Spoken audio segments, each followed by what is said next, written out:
had tremendous respect for his father's wishes, and a desire to join the privileged class himself, and had arranged the previous autumn to take a lease on an estate in Hertfordshire.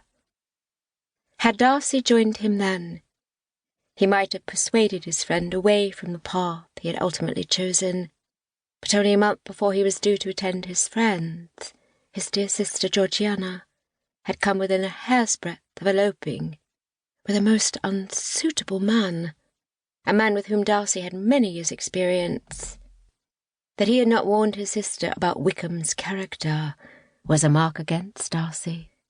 Then again, as her companion had been a confederate in Wickham's scheme to obtain Georgiana's dowry, any hesitation on her part might have ended in disaster. The salient point was that Georgiana had been so affected, so heartbroken by the experience, Darcy had felt it necessary to cancel his visit with his friends. A voice inside his head whispered that he had also wished to avoid Miss Bingley, but Darcy insisted to himself that his primary motivation had been to care for his sister. Instead of attending Bingley to Hertfordshire, Darcy had informed him by letter of his change in plans, and they had returned to Pemberley, where Darcy had undertaken the office of soothing Georgiana's hurts and building her confidence. She had made great strides these past months, regaining her equilibrium and perhaps a little perspective. Such trials often brought about growth, and in his sister's case, Darcy was certain she was wiser than she had been before. Darcy's actions, however, had come with a cost, for he had not been in Hertfordshire to assist his friends. During his time in Hertfordshire, Bingley had become enamoured with one of the local women, and had married her earlier that spring, despite Darcy's urging that he should take care and not jump into marriage without considering the ramifications. Furthermore, Darcy knew his friend had broken with his sisters, though more particularly the younger, since the last time he had seen him. But the society of those sisters was no loss to Darcy. He could only wonder if the break had come about at the instigation of his new bride. Bingley's penmanship, always difficult to decipher, had left Darcy with some gaps as to what had happened. He hoped he was soon to discover what he had not already puzzled for himself.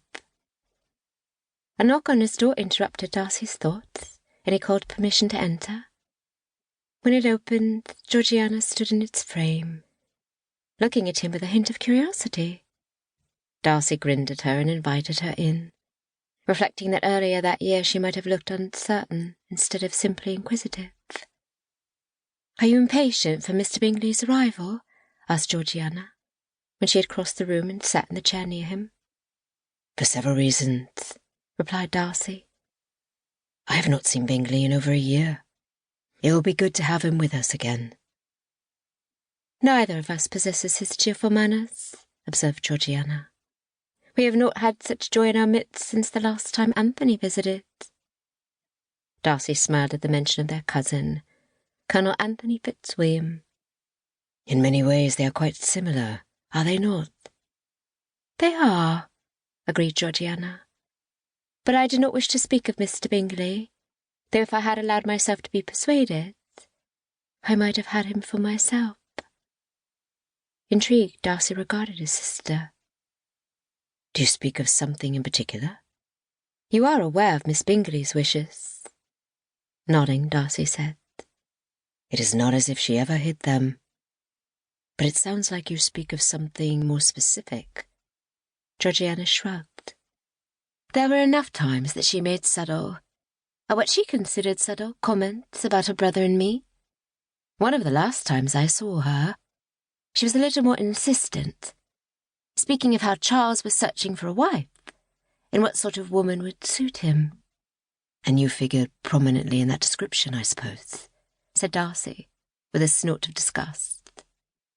"Miss Bingley might as well have advertised it in the newspaper," said Georgiana, provoking Darcy to laugh. "The way she was looking at me as she spoke, I knew she was enumerating my virtues, as she saw them. And after a time her words became more outlandish and blatant. Even Mrs. Hurst was embarrassed.